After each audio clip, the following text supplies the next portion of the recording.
Remember, a Hallmark card when you care enough to send the very best.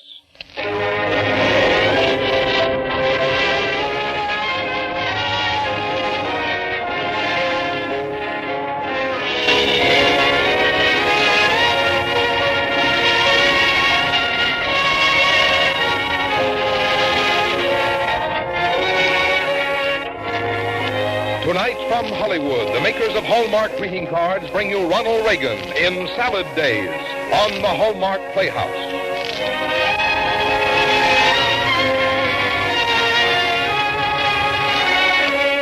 Each week, Hallmark brings you Hollywood's greatest stars in outstanding stories chosen by one of the world's best-known authors, the distinguished novelist, Mr. James Hilton.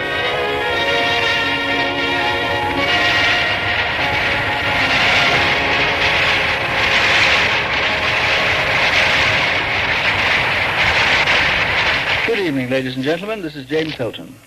Tonight on our Hallmark Playhouse, we present a dramatization of a book by Helen and Bellamy Partridge called Salad Days. Mr. Partridge takes his title from Shakespeare, one of whose characters talks of his salad days when he was green in judgment. This symbol of youth charmingly fits Mr. Partridge's recollections of his own youth, the trials and tribulations, and also the joys and sorrows and excitements of a boy going to an upstate New York college in the gay 90s. Those of us who are old enough, and also those of us who are young enough, will get the flavor, I think. And to star as the young Mr. Partridge, we have that fine actor, Ronald Reagan. And now here is Frank Goss from the makers of Hallmark cards. One of the particular joys of Christmas is sending and receiving Christmas cards. While the pleasure Christmas cards bring can never be measured, isn't it good to know that Hallmark cards are priced the same this year as they were last year, and the year before, and the year before that, and that the quality of Hallmark cards has constantly improved throughout the years? Yes, today, just as for many Christmas seasons, that Hallmark on the back of your card is looked for and welcomed. It tells your friends you cared enough to send the very best. And now, Hallmark Playhouse, presenting Bellamy and Helen Partridge's Salad Days, starring Ronald Reagan.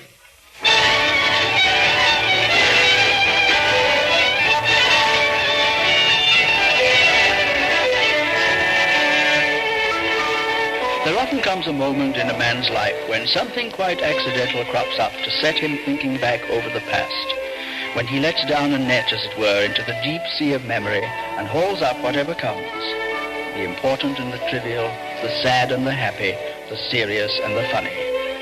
Just such a moment came to a lawyer named Bellamy Partridge when his young son jogged his elbow and made him put down the evening paper.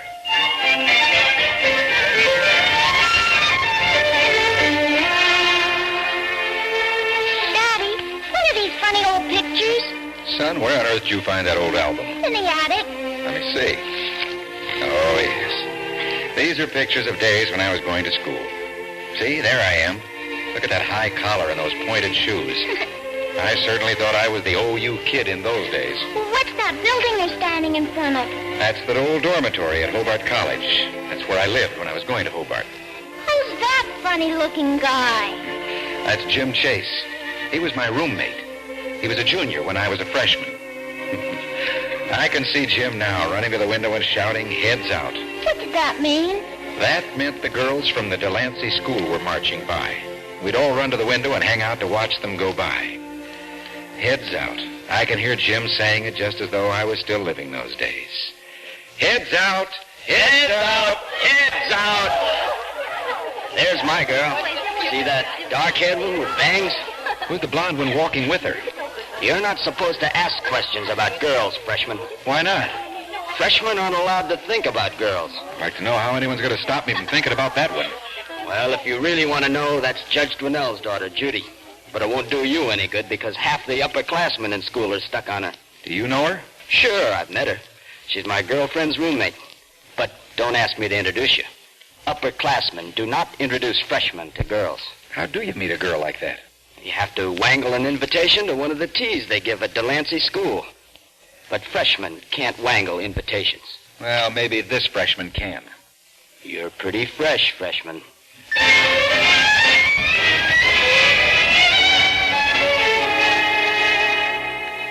pretty fresh, freshman, Jim said. And he was right, I was. But Judy Dwinell had walked by my dorm windows. I saw her pass and was hers from that moment forward. I don't know why you wanted to be bothered with a girl. Well, you will when you get to be a little older. Whose picture is this? Let's see. Oh, that's Professor Turk. I majored in English under him. Look at that black beard. When I got mad, which happened almost every hour on the hour, that beard fairly bristled. Do you see those beady little eyes?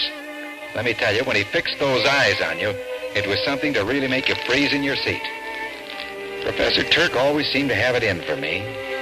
I can hear him now saying, Mr. Partridge? Mr. Partridge? Mr. Partridge? Did you hear me addressing you, sir? Yes, Professor Turk. Then why don't you answer me? I did answer you. Only after I spoke to you 3 times. I'm sorry, sir. I didn't hear you. Mr. Partridge, if you do not pay attention, you will leave this class as unforgivably uninformed as you entered it. Yes, sir. Now then, Mr. Partridge, you have chosen to write a paper for this class on the subject of college English courses. You say that some of the books that students are required to read are among the dullest that ever came off a printing press. Well, I didn't know you were going to discuss our papers in front of the class. Indeed? Do you think I can hold an individual session with each individual member of this class on each individual subject? Well, I guess I didn't think about it, Professor Turk. You didn't think much about this paper you wrote either. Would you be so kind as to name for the class some of the books you consider the dullest that ever came out of a printing press? Well, I was thinking of, books like The Mill on the Floss. Were you really? And what else, Mr. Partridge? I don't seem to remember, Professor Turk. Oh, come now, at least have the spunk to stick up for your own convictions. What other books? Well, some of the works of Carlyle and Thoreau. Carlyle and Thoreau and Eliot. Authors of books that have stood the test of time as great literature. Yet you, Bellamy Partridge, a freshman at Hobart College, have decided they are dull and not worth reading. Mr. Partridge, I want you to prepare an individual paper on each of the books you have so criticized, telling me why you find them dull and unrewarding. And while you are writing the papers, kindly try to improve your abominable punctuation, Mr. Partridge. Yes, Professor Turk. And by the way, I rather admire your independent mind. Keep it up.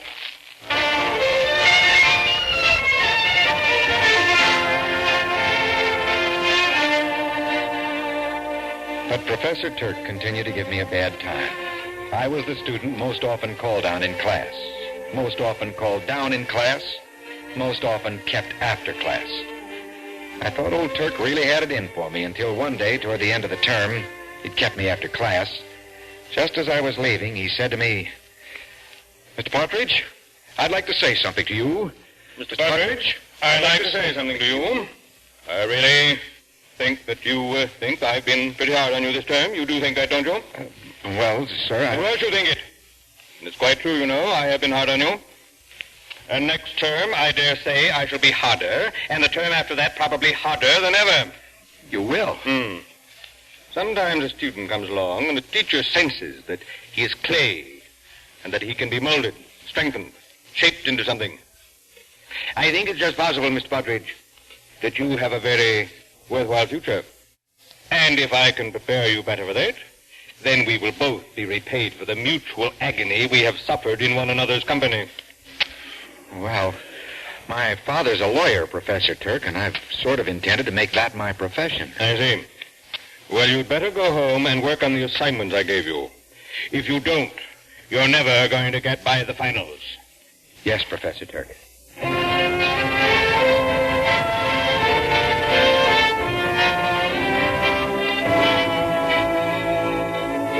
Didn't Professor Turk care what you wanted to be, Daddy? He didn't think I had enough sense to know what I wanted to be. And maybe he was right. Who's that girl? That is Judy Dwinell. She was 17 when that picture was taken. You can see how pretty she was. I spent long months thinking and planning and plotting how to get to a T at Delancey School.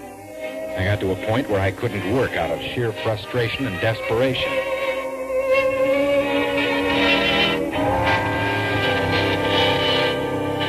Mr. Partridge, I kept you after class to work.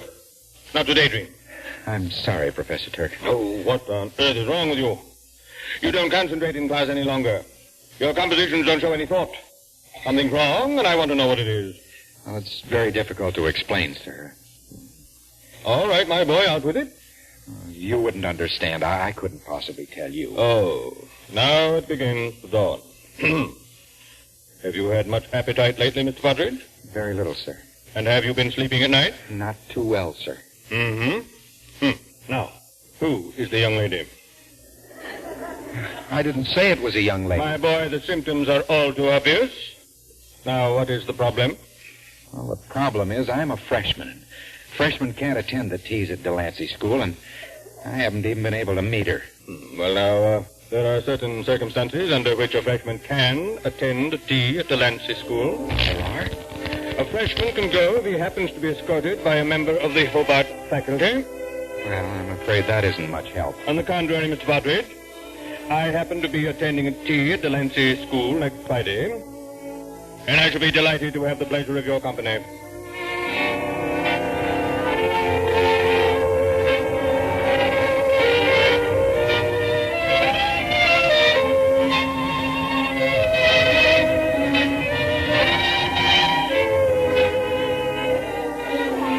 I'm very happy to meet you, Mr. Partridge. Thank you, Miss Dwinell. I'm very happy to meet you, too. You go to Hobart, don't you? Yes. You go to Delancey, don't you? Of course. That's where you are, you know. Oh, sure. Sure, I know. I was just kidding. It's a nice party, isn't it? Oh, very nice. If you like tea. Oh, I like tea. So do I. What are you studying? I'm an English major.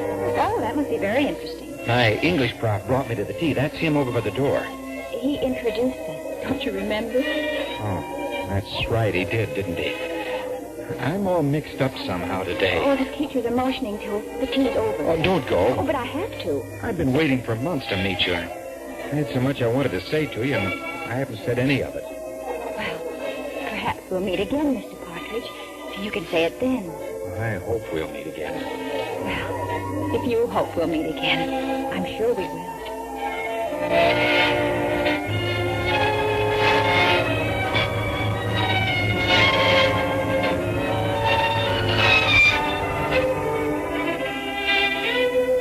The days, the weeks, the months that followed have become, in memory, all set against the backdrop of Judy's smile, Judy's eyes, Judy's voice.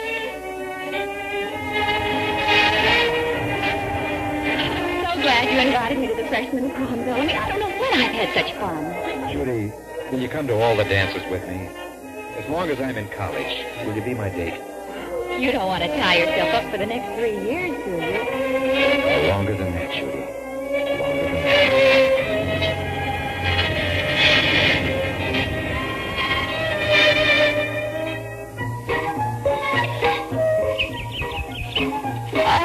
What a wonderful day for a picnic. I'm so glad you thought of it, Bellamy. I'm so glad you could come. Last Saturday before we go home for the summer. Are you going to miss me? I don't know how I'm going to survive until fall. Can't I come to see you? Oh, I'm afraid I could never make Mother understand. But why? Oh, don't ask me now, Bellamy. Let's just enjoy the time we have. There's so little left as it is. Judy, do you care anything for me at all? Of course I do, Bellamy. Of course I do.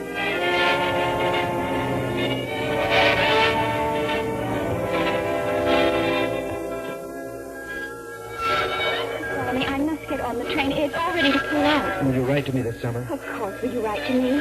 Every day. So will I. Judy, will you take my fraternity pin? Will you wear it? Yes, Bellamy. No. That means we're engaged, unofficially. Yes, Bellamy, but very unofficially. Well, you can't get on the train now. I must. Goodbye, Bellamy. Goodbye.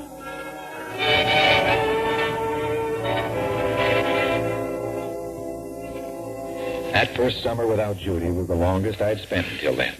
In fact, the only ones that were ever longer were the summers I had to spend later without her. Who's this woman here, Daddy?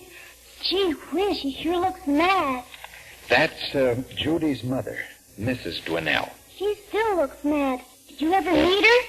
Yes, I certainly did. Did she always look as mad as that? Son, the first time I met her, she looked madder. School was in session again, and she'd come up to see Judy. Judy asked me to come down to the hotel to meet her mother. The situation was just about as strained as a situation could be. I can see Judy now, standing there with a desperate look on her face, saying, "Mother, may I present Bellamy Partridge? Mother, may I present Bellamy Partridge? Bellamy, this is my mother. How do you do, Mrs. Dwinell? How do you do? It's a nice day, isn't it, Mrs. Dwinell? It's going to rain. Oh, well, I hope not. So you're the young boy Judy told us was boying her around at school. I think that's very kind of you, particularly since you know that Judy is engaged to an attorney in Rochester. Engaged? Mother, we're not engaged. Well, perhaps not in so many words, but there's been an understanding for some time. You must meet Mr. Cole sometime, Mr. Partridge. He's one of the most distinguished lawyers in this part of the country. He has a beautiful home to take Judy to, and he can give her everything a young girl could want. Mother, how can you talk like that? You know Now, that. Judy, there's no point in keeping anything from Mr. Partridge. It's only fair for him to understand the situation. You do understand now, don't you, Mr. Partridge?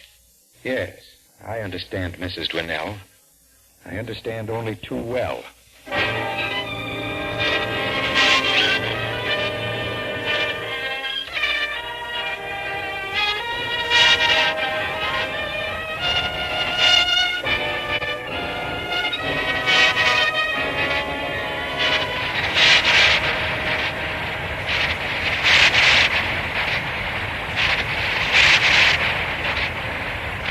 A moment, we will return to the second act of Salad Days, starring Ronald Reagan.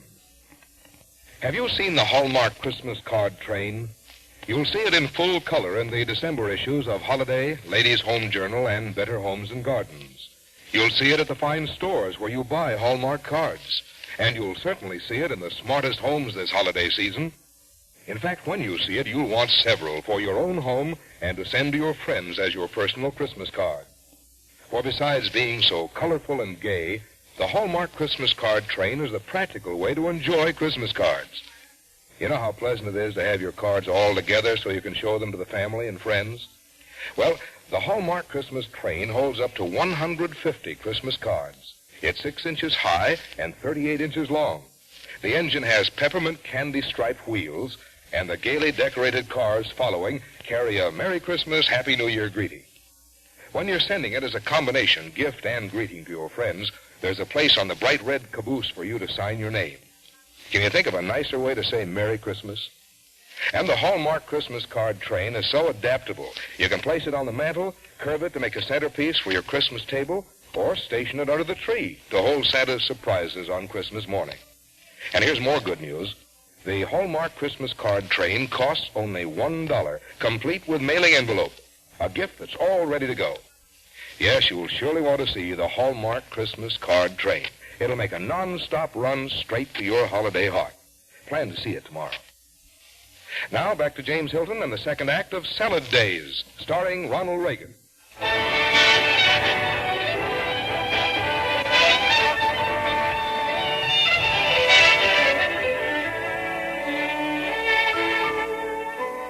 A page of an old album turns, and with it the years pass by. Bellamy Partridge knew he would have to struggle to get what he wanted, and so he did. He knew there was trouble ahead, and he was right. But when it all happened, like so many other things in a man's life, it wasn't much like anything he had ever expected.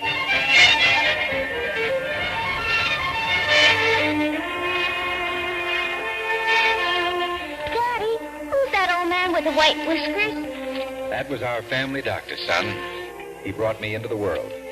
He bandaged my first skinned knee, taped my first sprained ankle. Took care of me off and on from the day I was born until the day he died. The summer I was a junior, he had a serious talk with me. One of the most serious talks I guess I've ever had with anyone. He had me come down to his office, and he said to me, "Bellamy, there's something I've got to tell you." Bellamy, There's something I've got to tell you. I don't quite know how to begin. What is it, Doc? You know how we worried last winter about all those colds? I haven't got a cold now. You got a cough. Bellamy, I've had you down here going through all those examinations because I was afraid of that cough. Well, I'd certainly like to get rid of it before school starts. I'm carrying quite a load this term. Son, I wish I didn't have to tell you this, but I'm afraid you're not going to be able to start back to school next month. What do you mean? If you're going to get over that cough, I'm afraid you're going to have to go out west for a few months. Out west? Well, you mean I won't graduate this year? I won't finish with my class? I won't get... I know what a disappointment this must be for you. But I also know you can meet it, Bellamy. You must meet it.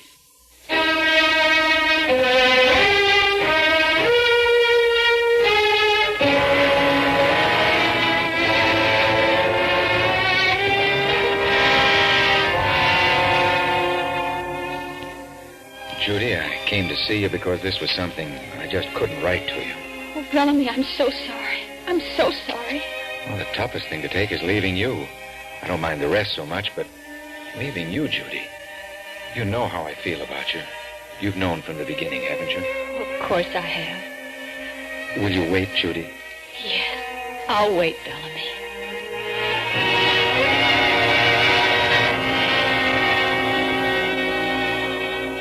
Is this Judy's picture too, Daddy? Yes, that's Judy's picture, too. That's the way Judy looked when I came back from out west. I was sunburned, healthy, and full of self-confidence. I got off the train, saw my family, and then I got on another train and headed for Judy's hometown.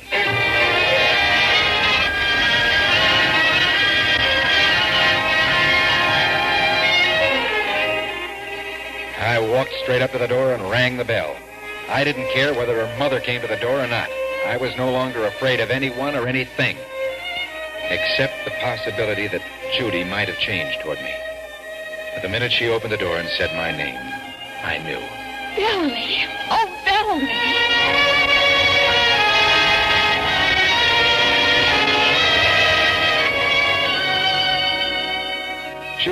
Judy, let me look at you. Oh, you're still the prettiest girl in the whole doggone country. You know that. Well, why didn't you let me know you were coming? I wanted to surprise you. Is your mother here? No, she's out. Father's in the library. Well, I want to ask someone for your hand in marriage. It's customary to go to a girl's father, but in your case, well, what do you think? Well, I think you should ask Father, because that's the proper thing to do. Father, of course, won't give you an answer. He'll say you have to ask Mother. So then you ask Mother. And after she says no, you ask me, Bellamy, because I've been ready with my answer for a long time. That's all I want to know. Which door leads to the library? That one. All right, here I go. Yes? Judge Dwinell, I want to marry your daughter. You want to? What's your name? Bellamy Partridge. Partridge. Oh, of course.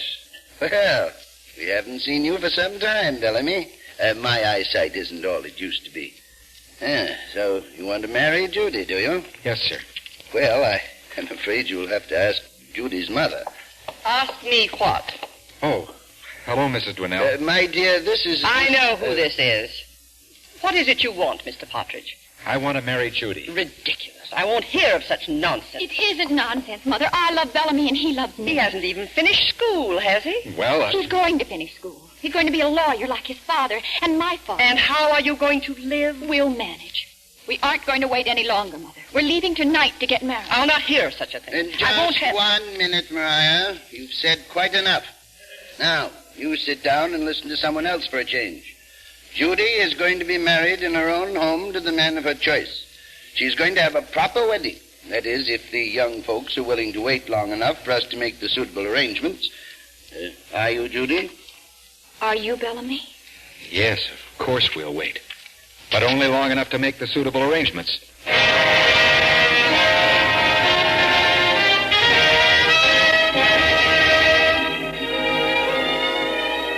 And that last picture in the album is the minister that married us. That was the beginning of my real happiness, the beginning of my life. That isn't the last picture in the album, Daddy. There's one more. Oh? So there is. Now, who do you suppose that is? Well, I don't know, but whoever it is should have some clothes on. That's you, my boy, at the tender age of 4 weeks. It is? Well, I don't think that That was a very nice trick to take a picture of me like that. I think it's time this young man was in bed. What on earth are you doing with that old book of pictures? We were just going over the story of my life, and we'd come to the beginning of a very important chapter. What happens in it? Tell me, Daddy. No more tonight, my boy. It's bedtime. Well, Daddy, just one more question. Did you live happily ever after? Son, that's an ending for fairy stories, not for life. Life isn't that simple. But taking it all in all, I've had many more good times than bad ones. And throughout all that has happened, your mother's been with me, sharing the work and the fun. So the one thing I'm really certain of is this. The luckiest moment in all my life was when I met her.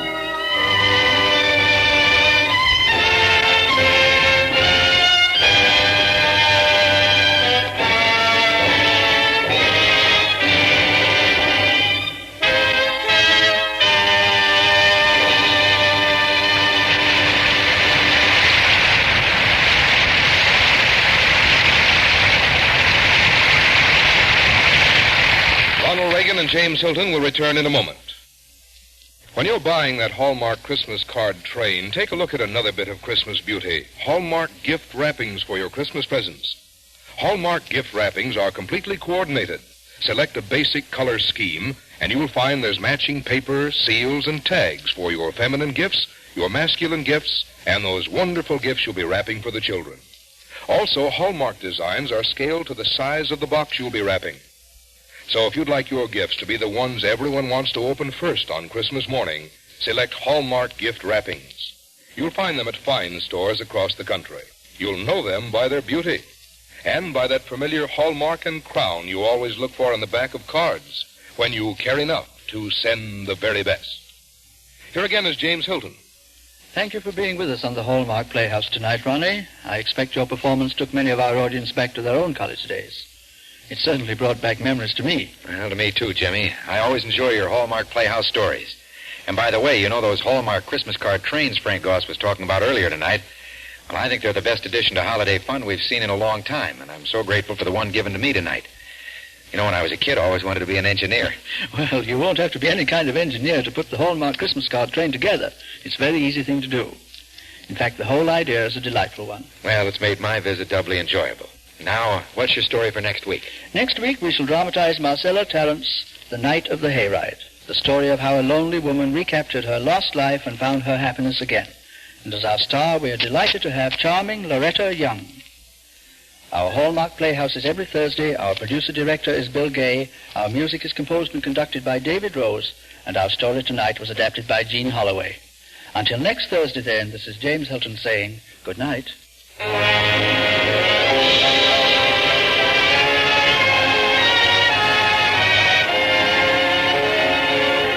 Look for Hallmark cards that are sold only in stores that have been carefully selected to give you expert and friendly service. Remember, a Hallmark card when you care enough to send the very best. Ronald Reagan appeared tonight through the courtesy of Warner Brothers, producers of I'll See You in My Dream, starring Doris Day and Danny Thomas. The role of Judy tonight was played by Barbara Eiler. Others in our cast included Barbara Jean Wong, Myra Marsh, Ted Osborne, Eddie Firestone, Parley Bear, and Ted DeCorsia.